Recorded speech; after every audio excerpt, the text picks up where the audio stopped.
For more, let's cross to Geneva. Agnes Callamard is the UN Special Rapporteur on extrajudicial, summary, or arbitrary executions. Thank you for speaking with us here on France 24. You're welcome. Tell us what is this credible evidence that links the Khashoggi murder to MBS. Look, I think the first point I want to make is that the evidence points to the responsibility of the state of Saudi Arabia for the killing. This is a key message of my report, that the state of Saudi Arabia ought to be taking responsibility for the killing, which is also a violation of multiple aspects of international law.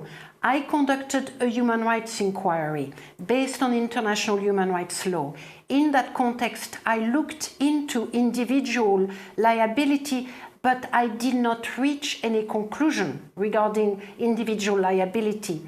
The evidence I have found point to the need for a full international criminal investigation into specific individuals, including the Crown Prince. I point out in my report that there is credible evidence demanding an international criminal investigation into his possible responsibility as far as the commission of the execution is concerned. But my primary focus, my primary message concerns the responsibility of the state of Saudi Arabia. You're going to present that to the UN Human Rights Council next week. Will it include new evidence that the public doesn't know about? What I have done in the report is be as transparent as possible.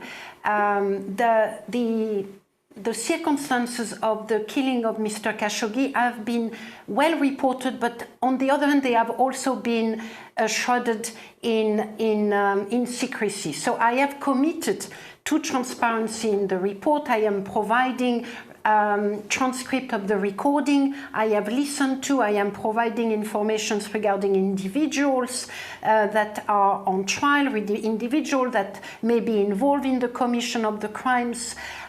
Whether or not the information will be new to everybody, I do not know, but I have put in the public domain all the information that I have collected in the context of that inquiry. Yeah, 11 Saudis have been charged and face trial back home. What have you gleaned from the case against them? Is it a strong case against them? And is Saudi justice transparent? So the problem with the trial that is currently taking place in Saudi Arabia, the problems, I should say, plural, are that they are held behind, the trial is being held behind closed door. The identity of those on trial has not been revealed. The identity of the charges has not been made public. There are observators there, people, representative of 6 governments who are observing the trial, but they are not allowed to make any of their observation public. For all those reasons, I consider the trial not to meet international guarantees for fair trial. I'm calling for the trial to be stopped. In my opinion, accountability cannot be delivered under the current conditions. Saudi Arabia, a member of that Human Rights Council to which you're reporting to, not a member of the International Criminal Court. So in this case, where is justice best served? Good question. So I think searching for justice for Mr. Khashoggi need to take different forms and different avenues. Of course, judicial accountability in a court of law is an important step. For that purpose, I am recommending that the Secretary General appoints a panel of experts to undertake an international criminal investigation and determine what will be the best location for the trial, for a trial, such as an hybrid tribunal or an ad hoc tribunals.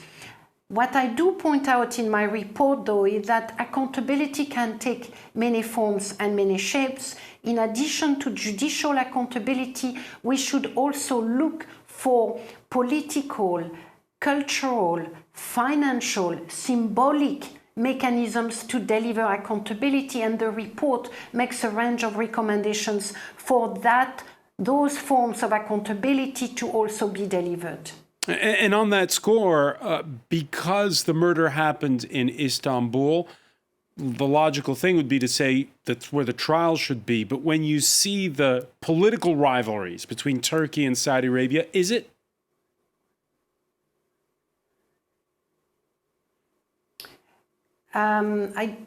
Yes. So the problem with the trial in Turkey are twofold. First of all, there is a procedural problems under Turkish law. A trial cannot be conducted in absentia. And it's very unlikely that the Saudi authorities will deliver, in quotation marks, the individuals that are the object of the trial. So the only thing that Turkey can really do is what amounts to a public inquest, which is important because I think the Turkish authorities have at their disposal and in their hands a number of evidence and information that should be made public and accessible to the international community. There is, however, a more political issue with holding a trial in Turkey. You pointed out the relationship between Saudi Arabia. This is one aspect of the problem. I think a trial regarding a killed journalist must be held in a country or in situations where there cannot be any questions raised regarding the legitimacy of the process. Unfortunately, over the last few years, Turkey has imprisoned many journalists. This has been repeatedly denounced by my colleagues, the Special Rapporteur on Freedom of Expression and others. For those reasons, I think a trial in Turkey may not be as credible as one would expect. Agnes Callamard, UN Special Rapporteur on extrajudicial summary or arbitrary executions. Thank you for speaking to us from Geneva.